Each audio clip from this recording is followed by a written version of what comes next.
curiosity about, well, what happened when I sold the company? What was the post-merger integration like?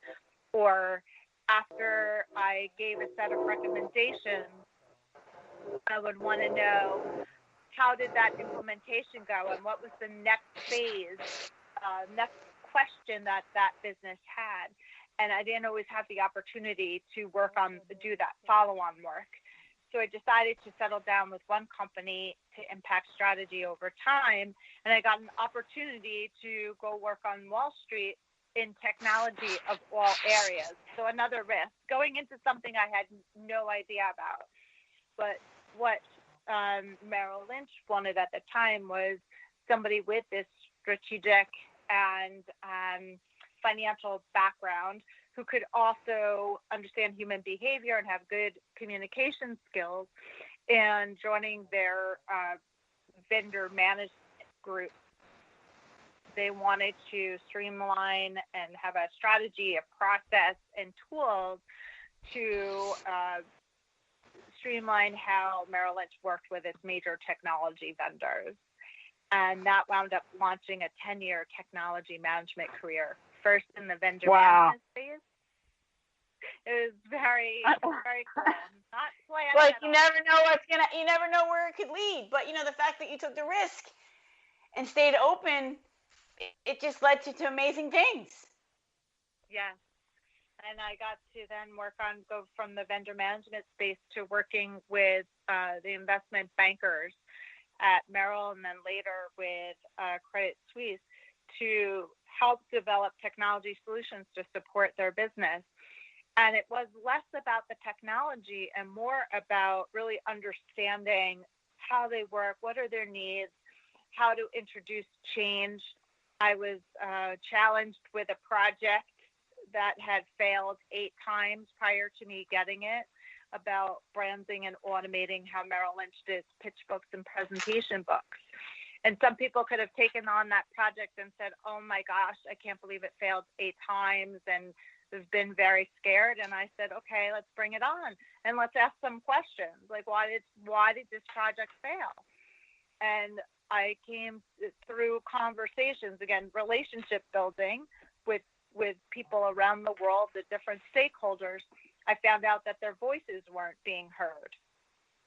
So when we started to involve them early and often, and created the opportunity for them to come together to give their input, and then went out and saw them in their regional locations to get very detailed input, that was a success. That was the key ingredient.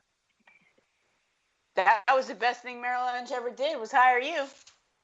Thank you. That's very sweet. And then at 2008, Wall Street and technology had a little bit of a moment. Wait, was that still the planned phase? Which phase was that? With Merrill Lynch. The technology piece was the opportunistic. So 7 years with Merrill, and then 3 years with Credit Suisse. And then came the reimagining phases, because in 2008 was when the technology career for me had ended because of the financial crisis. And fun times. Yeah. And so I decided, what I really wanted to do was work with business owners and individuals around some more life meaningful issues. And I decided to go out of my comfort zone again and become a financial planner and advisor. And that meant taking exams and being in classes and learning and challenging myself in that way. And then I saw a gap, and that was around women in their finances and how the financial industry was speaking to women. And I found that the financial industry wasn't very good at speaking to the modern woman. They sort of were stuck in the 1950s. So I developed my own marketing materials and seminars and so forth. And due to some legislative changes sort of later in the financial planning advisory world and some trends, is I started to lose my voice because of some of the legislation that came down, and I couldn't use my marketing materials any longer. And it was another pivot point for me to think about my next, and that led me to reinvent again and reimagine and do the consulting work and the web show that I'm doing today. I mean, it sounds like a perfect storm. Where you are now, it's like the perfect. It wasn't planned this way, but it sounds like, everything kind of fell into place.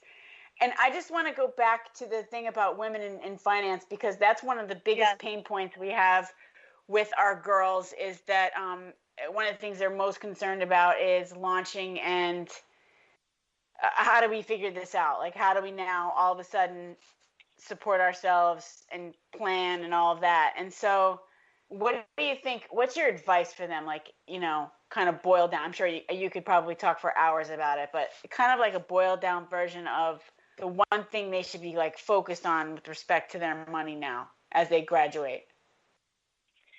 So as they graduate, it's about building a solid foundation.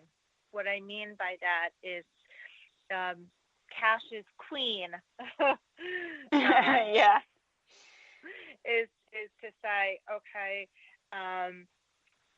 in making a decision about your financials, think about first what's important to you in life, and then take a look at making a budget that supports what's important to you in life. And then as dollars come in, make sure your basic needs are taken care of, right? Your rent, your basic clothes, your food, and then the rest you want to put some away for the future and some to have a cash cushion for now. Some adults that I've worked with over the years have either been, some of them have been, I'll say, house rich and cash poor. So they have the nice house, but not the cash to support the upkeep of that house. Some people have done a great job of saving for later, meaning retirement, but they don't have money for now. And so it's not one size fits all. It's what fits your life. It's about being aware and mindful of your decisions. I love hearing you talk about this. I've had my own demons with respect to finances over the years, and I love getting in front of it, and I love helping them get in front of it. So I want to talk to you later, continue this conversation, and maybe do some work together for my community if you're up for it. Sure. Yeah, I mean, you have so much experience, so much wisdom to provide. It's just that they don't even know, it's like they don't know what they don't know sometimes, So yeah, we don't often learn it in school.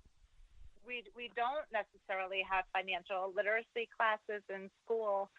So, sometimes we learn it from relatives or what we see on TV or peers, and it might not be the formula, so to speak, for you.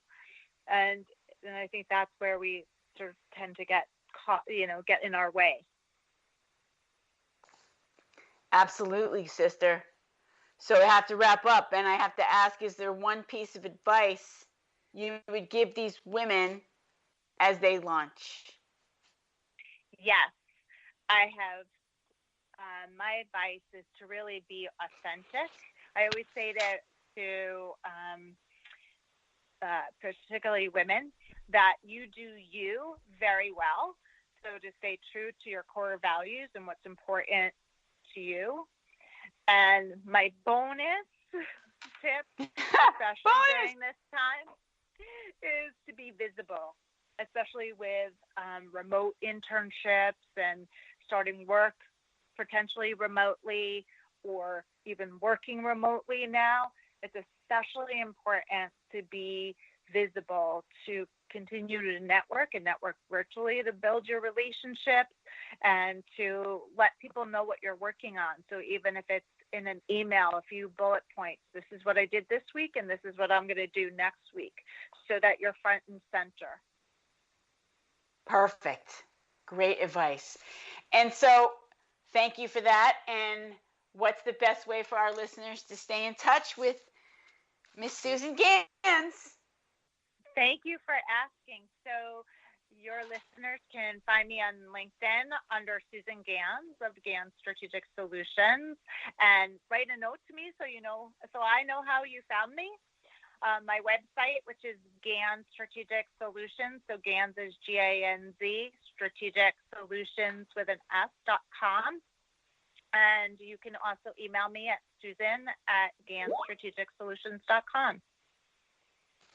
Fantastic, girlfriend. Thank you for being with us today. It was such an honor to take you off of your crazy schedule. Thank you for taking the time to be with us. And listeners, thank you for being with us, the Hero Whispers. Again, we love you. And until next time, slay those dragons. Bye.